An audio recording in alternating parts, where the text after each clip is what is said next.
Welcome to the Thriving Branch podcast.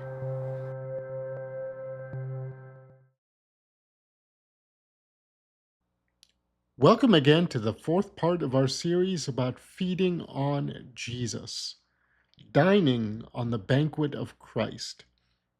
Previously, we explored the final portions of Jesus' parable of the banquet and his words following that story, which are often presented in a legalistic way, even though that's really not what he meant. And I shared an example of how this can be applied in daily life. And now today, we continue by examining another story. This time, the story of the manna in the wilderness during the Israelites' exodus from Egypt. Let's get started. Now, many of you know this story.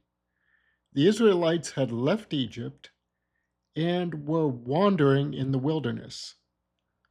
Psalms chapter 78, verses 23 through 25, give us a very succinct description of one of the provisions that God gave to them during this time. Let's read Psalms chapter 78, verses 23 through 25 now. Ready? 1, 2, let's read together. Though he had commanded the clouds from above, and opened the doors of heaven, and had rained down manna on them to eat, and had given them of the corn of heaven, man did eat angels' food. He sent them meat to the full.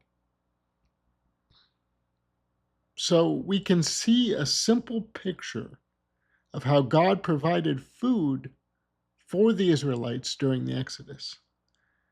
This was clearly divine provision, as the scripture even goes as far as to call it the corn of heaven and angels' food. This was a direct provision from God. We see in verse 23 that he opened the doors of heaven. This is very telling, since today we know that Jesus is the door for us, as mentioned in John chapter 10, verse 9. Now let's continue because there's more to this story. In Numbers chapter 11, verse 4, we see two groups of people. We see the Israelites and the mixed multitude that had left Egypt with them. So let's read Numbers chapter 11, verses 4 through 6. Ready? 1, 2, read. And the mixed multitude that was among them fell lusting. And the children of Israel also wept again and said, Who shall give us flesh to eat? We remember the fish which we did eat in Egypt freely, the cucumbers and the melons and the leeks and the onions and the garlic. But now our soul is dried away. There is nothing at all beside this manna before our eyes. Now, a couple of things to see here.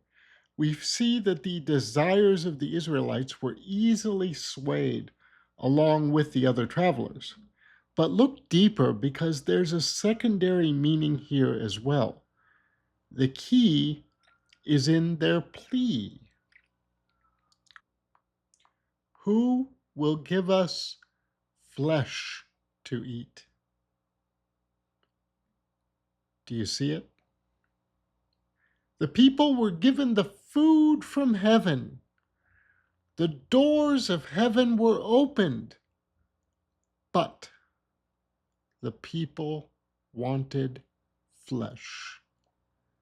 The people wanted flesh. From a spiritual standpoint, this can be symbolic of desiring works, human efforts, something other than what God has provided through his grace. In verse 6, the people say that their soul is dried up. Now that's quite a statement. They previously mentioned how they remembered the fish, the cucumbers, the melons, the leeks, the onions, and the garlic when they were in Egypt. And they even say that they were able to eat those things freely. Their perception had become entirely skewed.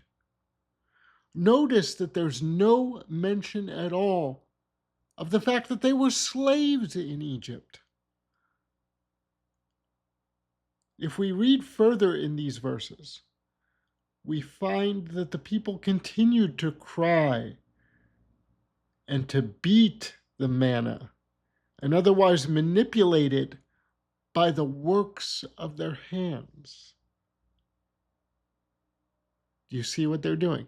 They're taking what God had given by grace, by his mercy, by his generosity. They're taking what he gave them and they're adding their works to it. They're adding their own efforts to what he had given. It even changed the color, the look, and the taste of the manna as we read. Now, God's decree as a result of this, as a result of what they're doing, his decree is that the people would eat flesh until they utterly loathed it. Now, why was there such a harsh response from God?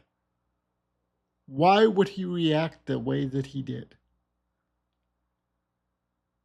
Because again, the spiritual connotation is what's in view here in this story.